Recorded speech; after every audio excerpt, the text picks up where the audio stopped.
Welcome back. Big market voices में अब हमारे साथ मेहरबून ईरानी जुड़ गए हैं। उनसे जानते हैं इस समय मार्केट पर क्या व्यू बन रहा है उनका। मेहरबून जी, गुड आफ्टरनून। बताइए, इस समय मार्केट को लेकर थोड़ा सा असमंजस तो नहीं कहूँगा कि आज ही ऑल टाइम हाई हिट किया है, लेकिन अब आज फेड का आउटकम है। बहुत लोग मान रहे हैं कि मार्केट बहुत एक्सट्रीमली ओवर वैल्यूड भी है। आपका क्या व्यू होगा इस समय? सर, आज का जो फैड का जो मीटिंग है, आई थिंक इतना अटेंशन इसके ऊपर गया है कि ये नैरेटिव बन चुका था पिछले करीबन 6 महीने से, खास करके ग्लोबल मार्केट्स में। काफी मीडिया नॉइस भी थी, इंटरनेशनल मीडिया की बात कर रहा हूं मैं। Sell side contributed to it. हमें अंडरस्टैंड करना चाहिए कि जो हेज फंड्स है वो trade in trade out regular basis पे करते हैं, और उनकी जो पोजीशन है वो ऑलरेडी बन चुकी है इक्विटी में, बॉन्ड्स में, करेंसी में, कमोडिटीज में, ऑयल में। तो आज जो फेड का रेट कट आएगा, मेरा पर्सनल व्यू है कि there will be possibly a knee jerk reaction हो सकता है। Then people will say let's wait for the commentary of mister Powell. Unless Powell sounds hawkish, unless he sounds hawkish, chances are less. मुझे नहीं लगता कि the correction और the fall, if any, which will happen post the announcement, will last very long. हमें understand करना चाहिए कि dollar index को भी ऑलरेडी हैमर कर चुके हैं, अराउंड 100 और 101 के बीच में घूम रहा है।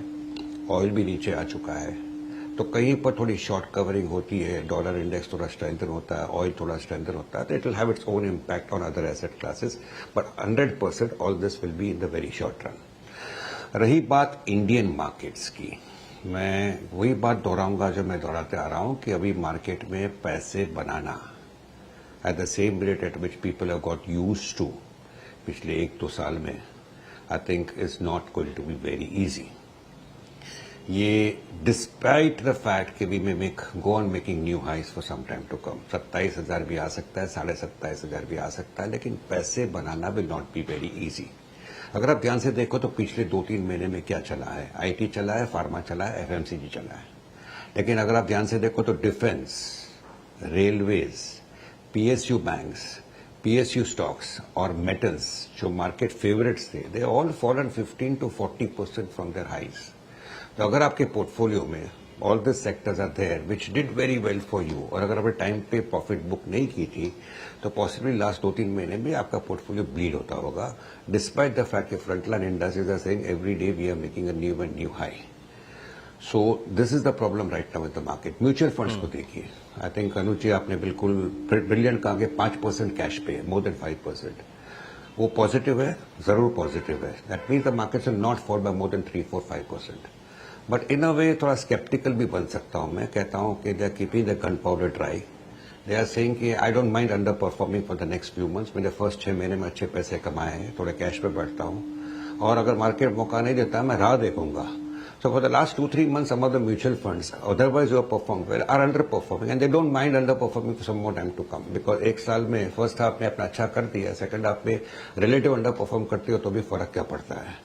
So this is the scenario of the market, and people will have to understand that there are sectors जिसमें डाउनटर्न था, जैसे टेक्सटाइल्स था, फिशरीज था, स्पेशलिटी केमिकल्स था।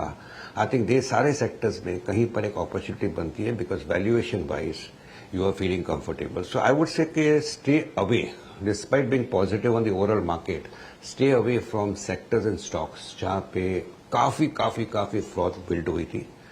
People who are buying the stocks without understanding what the company is doing, what is the outlook of the sector, 70, 80, 90 के P में people were buying it.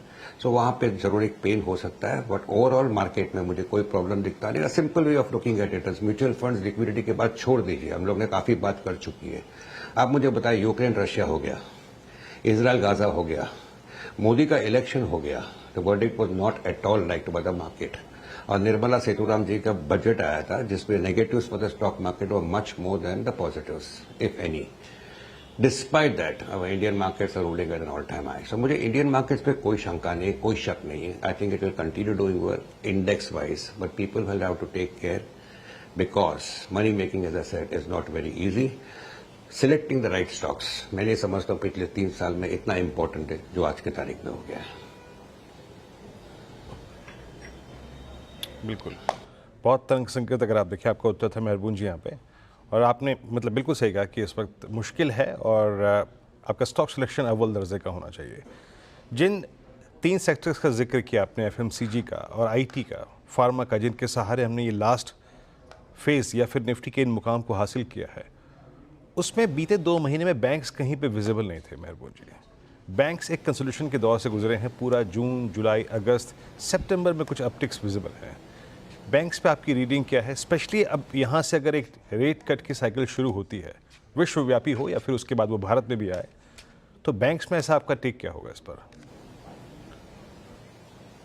Banks में मैं कहूंगा कि जो अंडर परफॉर्मेंस हुआ है पिछले 2-3-4 महीने में, उसका मूल कारण ये था कि जो मेन जो रॉ मटेरियल होता है विच इज डिपॉजिट ग्रोथ, वो हो नहीं रहा है बैंक्स में, and it's a huge challenge. ये आरबीआई चीफ, जिसकी मैं काफी इज्जत करता हूं, I think Reserve Bank has done a brilliant job, और जो भी आज फेड करता है, I think RBI will do whatever it wants to do on a very independent basis. तो कहीं रही बात बैंक्स की, I think underperformance has largely been casually got to do with deposit growths are just not happening. Banks are raising their money, and the banks जिसने पैसे raise किए हैं through private placement और QIP और whatever it is, और preferential allotment, जैसे Karnataka bank था, Karur Vysya bank था, I think they will continue to need to do that. और अगर रेट कट होता भी है, जब भी होता है, दिसंबर के पहले होता है, दिसंबर के बाद में होता है, ultimately will it be a very big positive for banks, ये आज के तारीख में कहना डिफिकल्ट है। आई पर्सनली बिलीव कि आगे चल के बैंक्स में move will not be across the board, move will be in specific bank stocks. So, रही बात प्राइवेट सेक्टर बैंक्स की, after a large under performance, I think the time has come for them to possibly keep the heads up and start moving with the crowd. और PSU banks में I think they already fallen 20-25% from the highs. Bank of Baroda देखो, PNB देखो, bank of India देखो, even a State Bank you see, they all fallen down. So at the present level comfort level वापस आ रहा है, but there are challenges ahead for this entire sector because money has gone going away from bank deposits into mutual funds. We all know that. तो अगर rate cut आता है, this challenge possibly could increase a little bit further. So the comfort feeling is not very high right now in bank stocks. Only thing is कि correction काफी हो चुका है, और करेक्शन काफी सारे सेक्टर्स में भी हो चुका है जहां पे outlook is very positive, but they have corrected because they had gone up too sharply and there was a lot of fraud built up. रही बात बैंक्स की, at the present level, yes, comfortable with it. There could be a decent bounce, but now I think I'm getting slightly skewed towards private sector banks for the first time in the last 3 years. Okay, आपका झुकाव अब private banks की तरफ है। अच्छा मेहरबान जी, अब रहते हैं बैंक्स के बाद हम एनबीएफसीज पे चलते हैं। कुछ कारणों से अगर आप देखें, एचएफसीज भागी, एक कंपनी आई, लिस्ट हुई, बहुत सब स्ट्रॉन्ग लिस्टिंग गेंस, उसके बाद एक बड़ा मूव, इसने सभी एचएफसीज को मूव दिया। हमने गोल्ड फाइनेंस कंपनियों को देखा, उन्होंने स्ट्रॉन्ग मूव दिया बिकॉज ऑफ गोल्ड। कुछ उसी ग्रुप की कंपनियां थी, बजाज फाइनेंस, फिनसर्व, उन्होंने एक सब्सटेंशियल मूव दिया। इस पूरी अवधि में जिसको लेकर हमने डिस्कशन किया, बैंक्स अंडर परफॉर्म कर रहे थे, साइडवेज थे, एनबीएफसीज ने सबसे स्ट्रॉन्ग मूव दिया। अब क्या ये एक पर्याप्त और एक अच्छा मौका है आपकी उसी धारणा के तहत कि थोड़ा कॉशियस हैं आप और सेलेक्टिवली बाय करेंगे और जहां प्रॉफिट्स है वहां पे आप एग्जिट भी करेंगे? क्या एनबीएफसीज उस आधार पर एक प्रॉफिट बुकिंग का अच्छा जोन दे रही हैं आपको? मैं स्माइल इसलिए दे रहा था क्योंकि मैं क्वेश्चन एक्सपेक्ट करता था, और आपका पूरा इशारा अभी जा रहा है recently listed Bajaj housing finance पे। मैं कहूंगा कि this is possibly, I would say undoubtedly, one of the most respected groups in the country.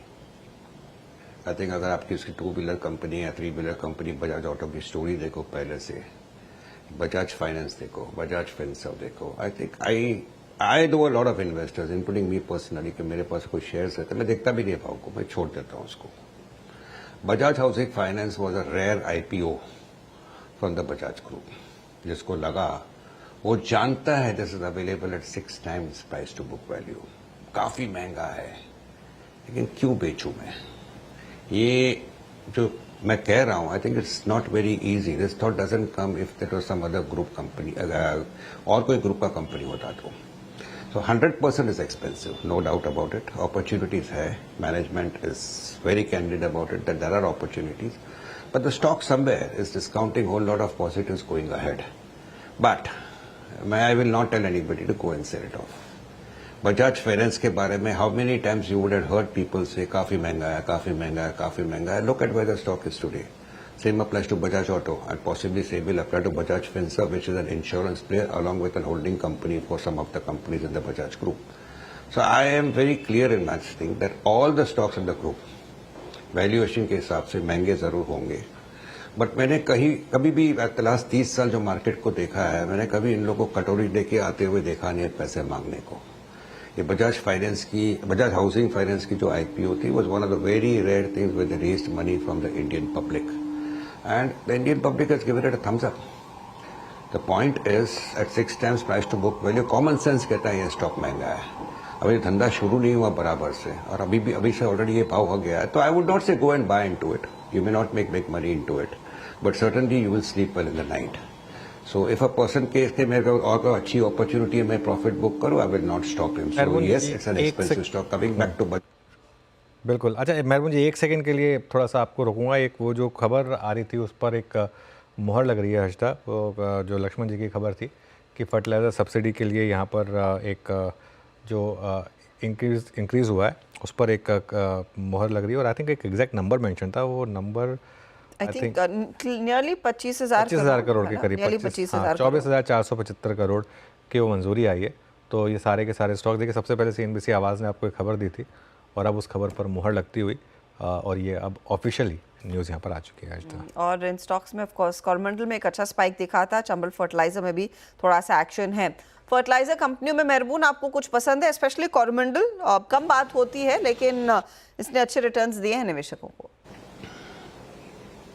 I think मैं कोरोमंडल के आगे मैं दीपक को रखूंगा. आई थिंक दीपक फर्टिलाइजर्स को मैंने काफी लंबे समय से ट्रैक किया है, डीमर्जर हो चुका है, but despite that I think I am quite comfortable holding on to Deepak fertiliser. Clear disclosure कि जो भी स्टॉक्स के बारे में आप पॉजिटिव बात कर रहे हो, I am personally holding it and there is no intention to sell. रही बात, I think this particular thing what the government has done, 25,000 crore fertilisers, जो आपके करस्पॉन्डेंट ने हमेशा की तरह लक्ष्मण जी को मेरे तरफ से धन्यवाद और कॉम्प्लीमेंट्स भी देना. I never met him and I would like to meet him one day. The point is, you all are always ahead of the crowd as far as making such announcements goes. So, full marks to him. He does his work fantastic. As far as the government goes, without any bias, no political thing. A government, let's be honest, this is another big positive for the Indian markets. अब अपना जो government है has done the right things at the right time most of the times. आज देखिए royalty tax oil के ऊपर निकाल दिया.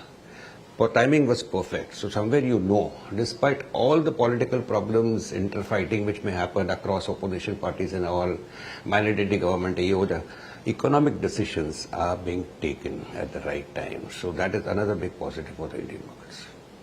ऐसा ही एक डिसीजन इस समय आता हुआ. फर्टिलाइजर सब्सिडी रबी फसल सीजन से पहले 24,475 करोड़ की कैबिनेट में अनाउंस की गई है. शुक्रिया Mehraboon, always a pleasure speaking to you. ये है फिलहाल मेहरबून की राय और कुछ पॉकेट्स जहाँ पर उन्होंने कहा मौके हैं निवेश के. चलिए अब